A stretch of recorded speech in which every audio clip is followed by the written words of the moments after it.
Hello everyone, I am Tasni. Welcome to Tasni's Way.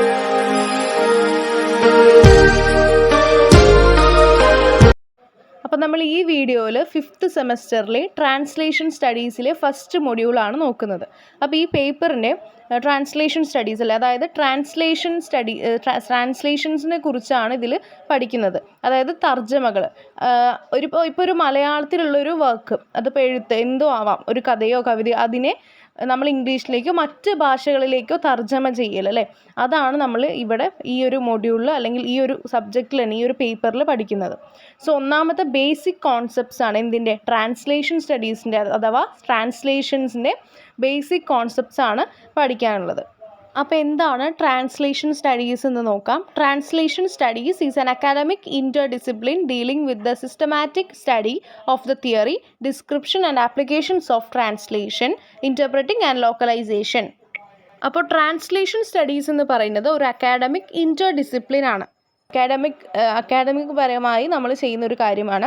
Systematic study of the theory, ഒരു തിയറീനെ കുറിച്ചുള്ള systematic study, അതുപോലെ തന്നെ അതിൻ്റെ ഡിസ്ക്രിപ്ഷനെ കുറിച്ചുള്ളതും ആപ്ലിക്കേഷൻസിനെ കുറിച്ചുള്ളതും അതുപോലെ തന്നെ ട്രാൻസ്ലേഷൻ്റെ ഇൻ്റർപ്രിട്ടേഷനും ലോക്കലൈസേഷനും ഒക്കെയാണ് ഇവിടെ നടക്കുന്നത്. The translation must convey the source words, translation must convey the source ideas and the translation must be read like the original. അപ്പോൾ ഈ ട്രാൻസ്ലേഷൻ നമ്മൾ ട്രാൻസ്ലേറ്റ് ചെയ്ത സംഭവം അല്ലേ, ഇപ്പോൾ മലയാളത്തിൽ നിന്ന് എക്സാമ്പിൾ പറയുന്നത്, മലയാളത്തിൽ നിന്ന് ഒരു വർക്ക്, അതിപ്പോൾ കഥയോ കവിതയോ പോയട്രി എന്തോ ആവട്ടെ, അതൊന്ന് ഇംഗ്ലീഷിലേക്ക് നമ്മൾ ട്രാൻസ്ലേറ്റ് ചെയ്തു എങ്കിൽ ആ ട്രാൻസ്ലേറ്റ് ചെയ്തതിൽ എന്തായിരിക്കണം, ട്രാൻസ്ലേഷനിൽ എന്തായിരിക്കണം, ഈ സോഴ്സ് വേർഡ്സിൻ്റെ, അതായത് മലയാളത്തിലുള്ള അതേ വേർഡ്സ് തന്നെ ആയിരിക്കണം ഉപയോഗിക്കേണ്ടത്. അതുപോലെ തന്നെ സോഴ്സ് ഐഡിയാസും മറ്റു കാര്യങ്ങളും എല്ലാം എന്തായിരിക്കണം, അതേ രീതിയിൽ, അതായത് അതിൻ്റെ ട്രാൻസ്ലേഷൻ തന്നെ ആയിരിക്കണം ഉപയോഗിച്ചിരിക്കേണ്ടത്, അല്ലാതെ വ്യത്യാസം വരരുത്. ഇപ്പോൾ മലയാളത്തിൽ ഒരു കവി എഴുതിയിട്ടുള്ളൊരു കവിതയാണെങ്കിൽ അത് ഇംഗ്ലീഷിലേക്ക് ആക്കുകയാണെങ്കിലും മലയാളത്തിൽ ആ കവി യൂസ് ചെയ്ത അതേ വേർഡ്സിൻ്റെ ട്രാൻസ്ലേഷൻ തന്നെ ആയിരിക്കണം യൂസ് ചെയ്യേണ്ടത്. ആ ഐഡിയയും ആ സോഴ്സിൻ്റെ ഐഡിയാസും വേർഡ്സും എല്ലാം എന്തായിരിക്കണം, ഒറിജിനലിൻ്റെ പോലെ തന്നെ ഉണ്ടാവണം. Translation studies examine translation from 2 aspects. 2 ആസ്പെക്ട്സിലാണ് ട്രാൻസ്ലേഷൻ സ്റ്റഡീസ് നോക്കുന്നത്. എന്തൊക്കെയാണ്? 1 is its applied practice of translating and interpreting one language into another. ഒന്നാമത്തെ എന്താണ്, ഒരു ലാംഗ്വേജിൽ നിന്നും മറ്റൊരു ലാംഗ്വേജിലേക്ക് ഇൻ്റർപ്രറ്റ് ചെയ്ത് അതിൻ്റെ ഒരു ട്രാൻസ്ലേറ്റ് ചെയ്യുക അല്ലേ, ഒരു ലാംഗ്വേജിലെ വർക്കിനെ ഒരു ലാംഗ്വേജിൽ നിന്ന് മറ്റൊരു ലാംഗ്വേജിലേക്ക് തർജ്ജമ ചെയ്യുക, ട്രാൻസ്ലേറ്റ് ചെയ്യുക. The other aspects are the examination of translation as a means of understanding the movement and transfer between diverse languages and cultures. So ഈ ഒരു ലാംഗ്വേജിൽ നിന്ന് മറ്റൊരു ലാംഗ്വേജിലേക്ക് ആക്കുക എന്നുള്ളത് മാത്രമല്ല, ഒരു കൾച്ചറിൽ നിന്നും മറ്റൊരു കൾച്ചർ അറിയുക എന്നൊരു മീനിങ് കൂടെ എന്തുണ്ട്, ഈ ഒരു ട്രാൻസ്ലേഷനിൽ കൂടെ ഉദ്ദേശിക്കുന്നുണ്ട്. ഇനി ട്രാൻസ്ലേഷൻ ടൈപ്സ് നോക്കാം. ഒന്നാമത്തെ ടൈപ്പ് പാർഷ്യൽ ആണ്. In partial translation, some parts of the source language text are left untranslated. They are simply transferred to the target language text. So partial translation, അതായത് കുറച്ച് ട്രാൻസ്ലേറ്റ് ചെയ്യുക, അതൊരു ടൈപ്പാണ്. ആ ടൈപ്പിൽ എന്തായിരിക്കും, some parts of the source language text are left untranslated. അപ്പോൾ ഈ മലയാളത്തിൽ നിന്ന് ഇംഗ്ലീഷിലേക്ക് ട്രാൻസ്ലേറ്റ് ചെയ്തെങ്കിലും ചില വേർഡ്സൊക്കെ എന്തായിരിക്കും, മലയാളത്തിൽ തന്നെ റിമെയിൻ ചെയ്തിരിക്കും. അതാണ് പാർഷ്യൽ ട്രാൻസ്ലേഷൻ. കുറച്ച് മാത്രം എന്താണ് ഈ ട്രാൻസ്ലേറ്റ് ചെയ്യാണ്ട് അതേ വേർഡ്സ് യൂസ് ചെയ്തിട്ട് തന്നെ ആയിരിക്കും അതിൽ കിടക്കുന്നത്. അതിനെയാണ് പാർഷ്യൽ ട്രാൻസ്ലേഷൻ അഥവാ കുറച്ചുള്ള ട്രാൻസ്ലേഷൻ എന്ന് പറയാം. അതൊരു ഒരു ട്രാൻസ്ലേഷൻ ടൈപ്പാണ്. ഇനി രണ്ടാമത്തെ ടൈപ്പ് ഫുൾ ട്രാൻസ്ലേഷൻ ആണ്.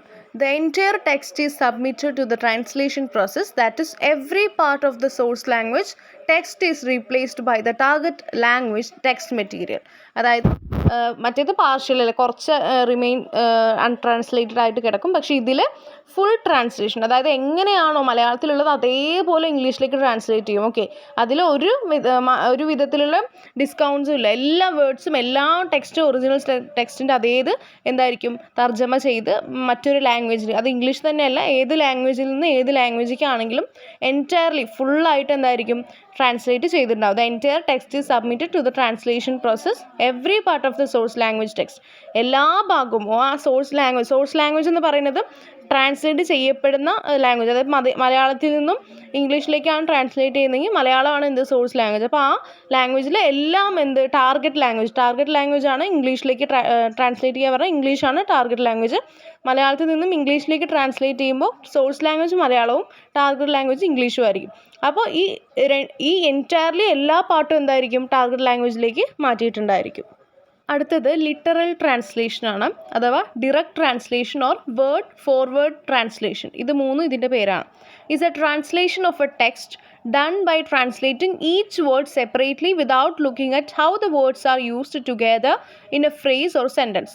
അപ്പോൾ ലിറ്ററൽ ട്രാൻസ്ലേഷൻ അഥവാ direct translation or word forward translation, ഇത് എന്താണെന്ന് വെച്ച് കഴിഞ്ഞാൽ എല്ലാ ടെക്സ്റ്റും, അതായത് ഒരു ടുക്സ്റ്റിലെ എല്ലാ വേർഡ്സും സെപ്പറേറ്റ്ലി എന്താണ് ട്രാൻസ്ലേറ്റ് ചെയ്യുക. അതായത് translating each word separately without looking at how the words are used together in A phrase. ഒരു ഫ്രേസിനകത്ത് ഓരോ വാക്കുകളും എങ്ങനെയാണ് യൂസ് ചെയ്തിട്ടുള്ളത് എന്നുള്ളത് പോലും നോക്കാതെ ആ ഓരോ വാക്കുകളിനെ, അതായത് ഓരോ വേർഡ്സിന് സെപ്പറേറ്റ് ആയിട്ട് ട്രാൻസ്ലേറ്റ് ചെയ്തെടുക്കുന്നതിനെയാണ് എന്ത് പറയാം, ലിറ്ററൽ ട്രാൻസ്ലേഷൻ.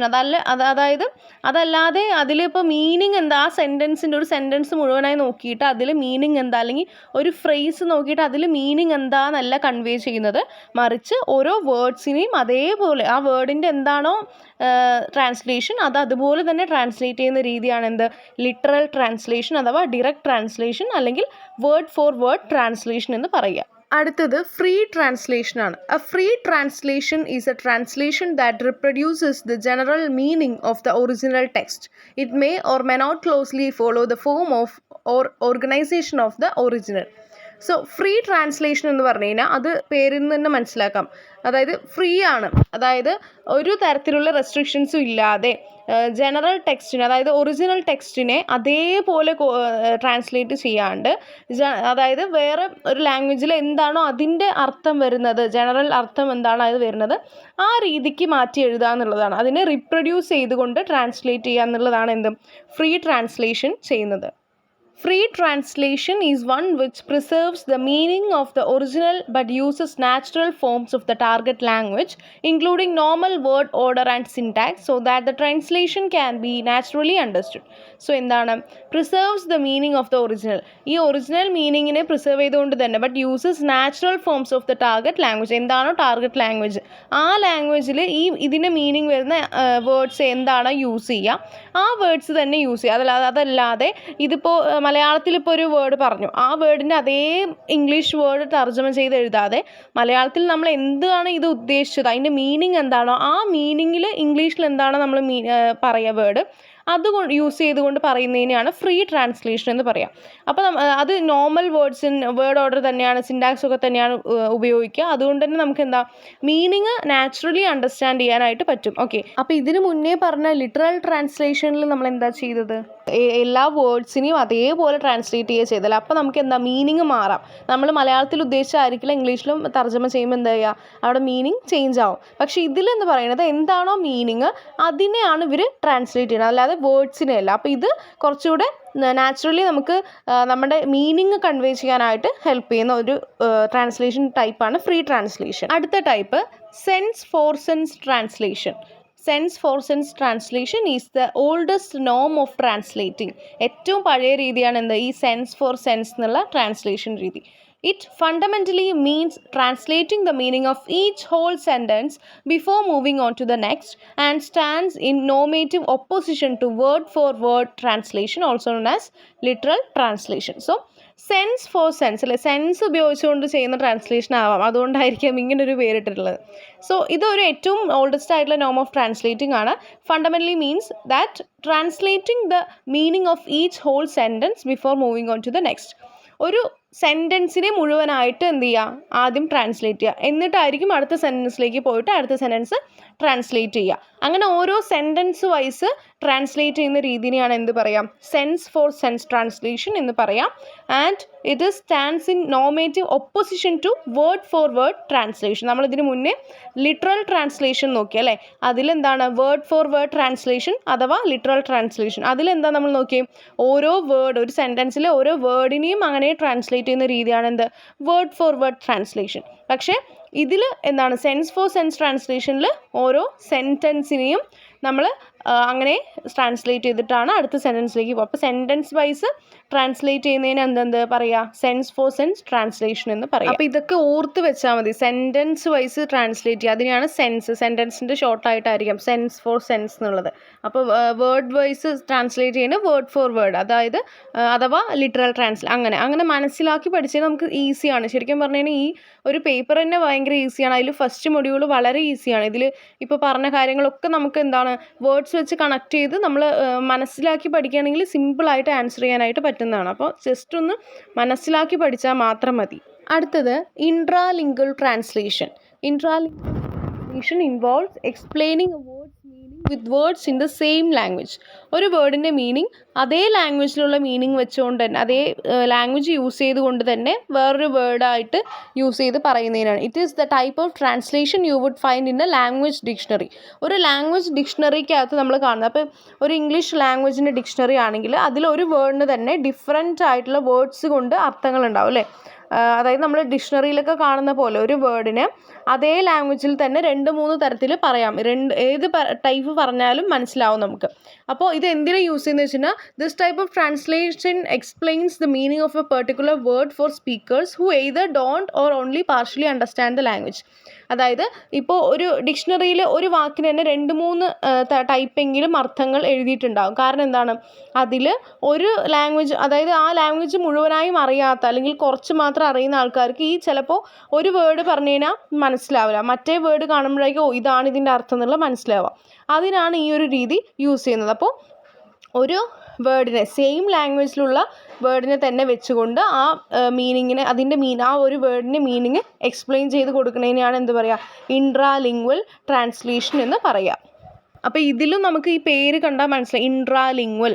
അതായത് ഈ ലാംഗ്വേജിൽ ഇപ്പോൾ മലയാളത്തിൻ്റെ ഒരു മീനിങ് ആണ്, ഒരു മലയാളം വേർഡിൻ്റെ മീനിങ് എന്താ, മലയാളത്തിൻ്റെ തന്നെ വാക്ക് ഉപയോഗിച്ചുകൊണ്ട് ആ വേർഡിൻ്റെ മീനിങ് മനസ്സിലാക്കി തരുന്നതിനെയാണ് എന്ത് പറയുക, ഇൻട്രാലിംഗ്വൽ. അല്ലാതെ മറ്റ് ഭാഷകളെ ഉപയോഗിച്ചുകൊണ്ടല്ല അത് പറഞ്ഞു തരുന്നത്. മലയാളത്തിൻ്റെ ഒരു വേർഡിൻ്റെ അർത്ഥം മലയാളം യൂസ് ചെയ്തുകൊണ്ട് തന്നെയാണ് നമുക്കത് പറഞ്ഞു തരുന്നത്. ഇതാണ് ഇതിൻ്റെ അർത്ഥം എന്ന്. അടുത്തത് interlingual translation or translation proper is an interpretation of verbal signs by means of some other language. മറ്റ് ചില ലാംഗ്വേജ് ഉപയോഗിച്ചുകൊണ്ട് വെർബൽ സൈൻസ് ഒക്കെ ഇൻ്റർപ്രറ്റ് ചെയ്യുന്നതിനെയാണ് എന്ത് പറയുക, ഇന്റർലിംഗ്വൽ ട്രാൻസ്ലേഷൻ അഥവാ ട്രാൻസ്ലേഷൻ പ്രോപ്പർ എന്ന് പറയുന്നത്. അടുത്തത് inter semiotic translation is any form of translation that involves at least 2 different semiotic codes. For example, the translation from words to images to numerical code or to non-verbal sounds. So, inter-semiotic translation എന്ന് പറയുന്നത് form of translation that involves at least 2 different semiotic codes. 2 different semiotic codes involve ചെയ്യുന്ന ട്രാൻസ്ലേഷനെയാണ് നമ്മൾ എന്ത് പറയുക, Inter-semiotic translation എന്ന് പറയുക. അപ്പോൾ semiotic codes എന്ന് വെച്ചാൽ എന്താണ്? For example the translation from words to images, വാക്കുകളിൽ നിന്നും ഇമേജസിലേക്കും അഥവാ നമ്പറുകളിലേക്കോ ന്യൂമറിക്കൽ കോഡിലേക്കോ അല്ലെങ്കിൽ നോൺ വെർബൽ സൗണ്ട്സിലേക്കോ ട്രാൻസ്ലേറ്റ് ചെയ്യുന്ന രീതിയിൽ ഉപയോഗിക്കുന്നതിനെയാണെന്ന് പറയുക ഇന്റർ സെമിയോട്ടിക് ട്രാൻസ്ലേഷൻ എന്ന് പറയുന്നത്. അപ്പോൾ ഇത്രയൊക്കെയാണ് ട്രാൻസ്ലേഷൻ ടൈപ്സ് വരുന്നത്. അടുത്ത ടോപ്പിക്ക് ഇക്വിവാലൻസ് ആണ്. When A word or phrase means exactly the same thing in both language, we call that an equivalence, and it's understandably only one of the first things professional translators look for. So equivalence എന്ന് പറയുന്നത് ഒരു word അല്ലെങ്കിൽ ഒരു phrase അതേ രീതിയിൽ തന്നെയാണ് 2 ലാംഗ്വേജിൽ, both ലാംഗ്വേജസിലും മീൻ ചെയ്യുന്നത് എന്നുണ്ടെങ്കിൽ അതിനെയാണ് നമ്മൾ ഇക്വിവാലൻസ് എന്ന് പറയുക. അത് പ്രൊഫഷണൽ ട്രാൻസ്ലേറ്റേഴ്സിന് മാത്രമേ, അല്ലെങ്കിൽ പ്രൊഫഷണൽ ട്രാൻസ്ലേറ്റേഴ്സ് ഏറ്റവും ആദ്യം നോക്കുന്നത് അല്ലെങ്കിൽ മനസ്സിലാക്കുന്നത് ഇങ്ങനെയായിരിക്കാം. This requires a deep understanding of both cultures, not just the language. അപ്പോൾ ഇത് മനസ്സിലാക്കണമെങ്കിൽ 2 ലാംഗ്വേജിൻ്റെയും കാര്യങ്ങൾ ഇത് രണ്ടും സെയിം ആണെന്ന് മനസ്സിലാക്കണമെങ്കിൽ എന്താണ്, അത്രയും പ്രൊഫഷണൽ ആയിട്ടുള്ള ട്രാൻസ്ലേറ്റേഴ്സിന് മാത്രമേ കഴിയുള്ളൂ. അപ്പോൾ ഇതിനെന്താണ്, deep understanding of both cultures, 2 cultures, അതായത് 2 ലാംഗ്വേജ് എന്ന് പറയുന്നത് എന്താണ്, 2 കൾച്ചറാണല്ലേ. അപ്പോൾ ഈ 2 കൾച്ചറിനെ കുറിച്ചും ഡീപ്പായിട്ടുള്ള അണ്ടർസ്റ്റാൻഡിങ് ഉള്ളവർക്ക് മാത്രമേ ഇത് മനസ്സിലാക്കാൻ പറ്റുള്ളൂ. നോട്ട് ജസ്റ്റ് ദ ലാംഗ്വേജ് മാത്രം അറിഞ്ഞാൽ പോരാ, കൾച്ചർ കൂടെ അറിയണം എന്നാണ് പറയുന്നത്. അടുത്തത് അൺട്രാൻസ്ലേറ്റബിലിറ്റി, അതായത് വാക്ക് തന്നെ നമുക്ക് മനസ്സിലാക്കാമല്ലോ. ട്രാൻസ്ലേറ്റ് ചെയ്യാൻ പറ്റാത്ത വാക്കുകൾ, അതിനെയാണ് നമ്മൾ അൺട്രാൻസ്ലേറ്റബിലിറ്റി എന്ന് പറയുന്നത്. അങ്ങനെ ഒരു സ്റ്റേറ്റിനെയാണ് അത് പറയുന്നത്. It is the property of text or speech for which no equivalent can be found when translated into another language. മറ്റേത് ഇക്വാലൻസ് നമ്മൾ പറഞ്ഞു അല്ലേ, രണ്ട് മീനിങ്ങും, അതായത് രണ്ട് ലാംഗ്വേജിലും മീനിങ് വരുന്ന ഒരു വാക്ക് അല്ലെങ്കിൽ ടെക്സ്റ്റ്. അപ്പോൾ ഇത് എന്ന് പറയുന്നത് ഒരു ഇക്വാലൻസും ഇല്ലാത്ത വേറൊരു സ്പീച്ചിലേക്ക് കൺവേർട്ട് ചെയ്യുകയാണെങ്കിൽ, ഒരു ടെക്സ്റ്റ് വേറൊരു ലാംഗ്വേജിലേക്ക് കൺവേർട്ട് ചെയ്യുമ്പോൾ അതിന് ഇവിടെ പറയുന്ന ഒരു വാക്ക് അവിടെ പറയാൻ ഇല്ല. അങ്ങനെയുള്ളതിനെയാണ് അൺട്രാൻസ്ലേറ്റബിലിറ്റി എന്ന് പറയുന്നത്. A text that is considered to be untranslatable is considered a lacuna or lexical gap. The term arises when describing the difficulty of achieving the so-called perfect translation.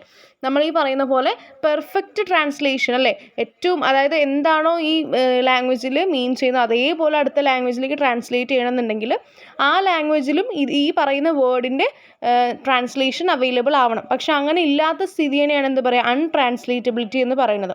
ചില വാക്കുകൾ നമുക്ക് എന്ത് ചെയ്യാൻ പറ്റില്ല, മറ്റ് ലാംഗ്വേജിലേക്ക് ട്രാൻസ്ലേറ്റ് ചെയ്യാൻ പറ്റില്ല. കാരണം എന്താ, ആ ലാംഗ്വേജിൽ ഈ ഒരു വാക്ക് നമ്മൾ യൂസ് ചെയ്യുന്ന പോലത്തെ വാക്ക് എന്തില്ല. ഇപ്പം ഇംഗ്ലീഷിൻ്റെ തന്നെ ആയിക്കോട്ടെ, മലയാളത്തിൽ എക്സാമ്പിൾ പറയുകയാണെങ്കിൽ എത്രാമത്തെ എന്നൊക്കെ ചോദിക്കുകയാണെങ്കിൽ നമുക്ക് അതിൻ്റെ പെർഫെക്റ്റ് ആയിട്ടുള്ള ഇംഗ്ലീഷ് ടേം ഇല്ല, എത്രാമത്തെ എന്നുള്ളതിന് ഇല്ല. അപ്പോൾ അങ്ങനെയുള്ള രീതിനെയാണ് എന്ത് പറയുക, അൺട്രാൻസ്ലേറ്റബിലിറ്റി എന്ന് പറയുക. അത് നമുക്കൊരിക്കലും ട്രാൻസ്ലേറ്റ് ചെയ്യാൻ പറ്റില്ല. അടുത്തത് നമ്മുടെ ലാസ്റ്റ് ടോപ്പിക്ക് ട്രാൻസ്ലേഷൻ ടെക്നോളജിയാണ്. അപ്പോൾ എന്താണ് translation technology?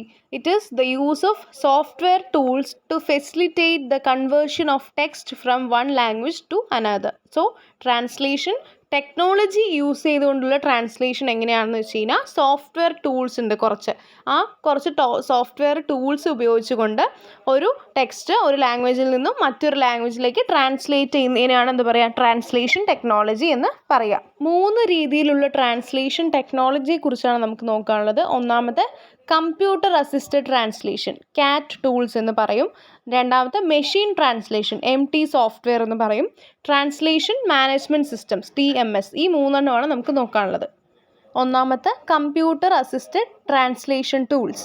CAT tools are software applications created to support translators in their daily work. CAT tools use databases of previous translation, usually from a specific source language and target language, as well as frequency information, segmentation data, and wealth of other resources to aid the translation process. So, computer assist ചെയ്തിട്ടുള്ള ഒരു translation ടൂളാണ് CAT tools എന്ന് പറയുന്നത്. അത് ഒരു software application എന്തിന് support ചെയ്യുന്നുണ്ട്, translation നമ്മൾ ഡെയിലി വർക്കിന് ഹെൽപ്പ് ചെയ്യുന്നുണ്ട്. അപ്പോൾ ഇത് പ്രീവിയസ് ട്രാൻസ്ലേഷൻസിൻ്റെ ഡാറ്റാ ബേസസ് എല്ലാം എന്ത് ചെയ്യുന്നുണ്ട്, അതിൽ സ്റ്റോർ ചെയ്ത് വെച്ചിട്ടുണ്ട്. അത് ഏതിൻ്റെയൊക്കെ സ്പെസിഫിക് സോഴ്സ് ലാംഗ്വേജിൻ്റെയും അതുപോലെ തന്നെ ടാർഗറ്റ് ലാംഗ്വേജിൻ്റെയും. അപ്പോൾ അതിൻ്റെ രീതിക്കാണ് ഇത് എന്ത് ചെയ്യുക, ഈ ഒരു സോഫ്റ്റ്വെയർ, ഈ ഒരു ആപ്ലിക്കേഷൻ സോഫ്റ്റ്വെയർ നമുക്ക് ട്രാൻസ്ലേറ്റ് ചെയ്ത് തരുന്നത്. അതിൻ്റെ ഫ്രീക്വൻസി ഓഫ് ഇൻഫർമേഷനും സെഗ്മെൻറ്റേഷൻ ഡാറ്റയും എല്ലാം ഇത് കറക്റ്റായിട്ട് ചെയ്യുന്നുണ്ട്. അപ്പോൾ ഒരു മനുഷ്യൻ്റെ നമുക്ക് സഹായമില്ല, അതായത് കമ്പ്യൂട്ടർ ബേസ്ഡ് ആയിട്ട് നമുക്ക് ചെയ്യാൻ പറ്റുന്ന ഒരു ട്രാൻസ്ലേഷൻ, അല്ലാതെ നമ്മളിരുന്ന് ചെയ്യേണ്ടതില്ല. കമ്പ്യൂട്ടർ അസിസ്റ്റൻ്റായിട്ട് അത് ചെയ്തോളും. രണ്ടാമത്തെ ടൈപ്പ് മെഷീൻ ട്രാൻസ്ലേഷൻ സോഫ്റ്റ്വെയർ ആണ്. It is an automated system that allows for the production of translated content without human intervention. ഒരു മനുഷ്യ സഹായമില്ലാതെ തന്നെ മെഷീൻ ട്രാൻസ്ലേഷൻ ചെയ്യണം അല്ലേ. ഒരു മെഷീൻ ട്രാൻസ്ലേഷൻ സോഫ്റ്റ്വെയർ ആണ്. അത് ഓട്ടോമാറ്റിക്കലി ചെയ്യുന്ന ഒരു സിസ്റ്റമാണ്. അതിൽ പ്രൊഡക്ഷൻ ഓഫ് ട്രാൻസ്ലേറ്റഡ് കണ്ടൻറ്റ് എന്താണ്, വിതൗട്ട് ഹ്യൂമൻ ഇൻ്റർവെൻഷൻ. ഒരു മനുഷ്യൻ്റെയും ഇൻപുട്ട് ഒന്നും ഇല്ലാതെ തന്നെ ടോട്ടലി മെഷീൻ തന്നെ ചെയ്യുന്ന ഒരു ട്രാൻസ്ലേഷൻ രീതിയാണ് മെഷീൻ ട്രാൻസ്ലേഷൻ സോഫ്റ്റ്വെയർ ചെയ്യുന്നത്. As described earlier in this guide, machine translation is not a new phenomenon. However, the advances in technology that have taken place in recent years have led to a rise in the use of machine translation. അപ്പോൾ ഈ ഒരു machine translation software എന്ന് പറയുന്നത് ഒരു പുതിയ phenomenon ഒന്നും അല്ല. Okay, ഇത് ഓൾറെഡി എക്സിസ്റ്റഡ് ആണ്. പക്ഷേ ഇപ്പോഴത്തെ പുതിയ അഡ്വാൻസ്ഡ് ടെക്നോളജീസ് എന്ത് ചെയ്യുന്നുണ്ട്, ഇതൊക്കെ യൂസ് ചെയ്യുന്നുണ്ട്. ഓക്കെ, അപ്പോൾ നമ്മുടെ മനുഷ്യ സഹായമൊന്നും ഇല്ലാതെ തന്നെ എന്താ ഈസി ആയിട്ട് നമുക്ക് മെഷീന് ട്രാൻസ്ലേറ്റ് ചെയ്ത് തരുന്നുണ്ട്. അപ്പോൾ ഇത്രയൊക്കെയാണ് നമുക്ക് ഈ ഒരു ഫസ്റ്റ് മൊഡ്യൂളിൽ ട്രാൻസ്ലേഷൻ സ്റ്റഡീസിൽ പഠിക്കാനുള്ളത്. എന്താണ് ട്രാൻസ്ലേഷൻ സ്റ്റഡീസ്, അതിൻ്റെ ടൈപ്സ് എന്തൊക്കെയാണ്, അതുപോലെ തന്നെ പുതിയ അതായത് ട്രാൻസ്ലേഷനും ടെക്നോളജിയും അതിൻ്റെ കാര്യങ്ങളും ഒക്കെ കുറച്ച് കാര്യങ്ങളാണ് നമ്മൾ ഈ ഒരു മൊഡ്യൂളിൽ നോക്കിയത്. ഇത് കുറച്ച് കാര്യങ്ങളെ മാത്രമേ അതായത് ചുരുക്കിയ നോട്ട്സാണ് ഞാൻ ഈ വീഡിയോയിൽ ചെയ്യുന്നത്. പക്ഷേ ഡീറ്റെയിൽഡ് ആയിട്ടുള്ള നോട്ട്സ് ഞാൻ ടെലിഗ്രാം ചാനലിൽ അപ്ലോഡ് ചെയ്യുന്നുണ്ട്. തസ്നീസ് വേ എന്ന് തന്നെ സെർച്ച് ചെയ്താൽ മതി. ടെലിഗ്രാം ചാനലിൽ ഞാൻ എല്ലാ നോട്ട്സും അപ്ലോഡ് ചെയ്യുന്നതായിരിക്കും.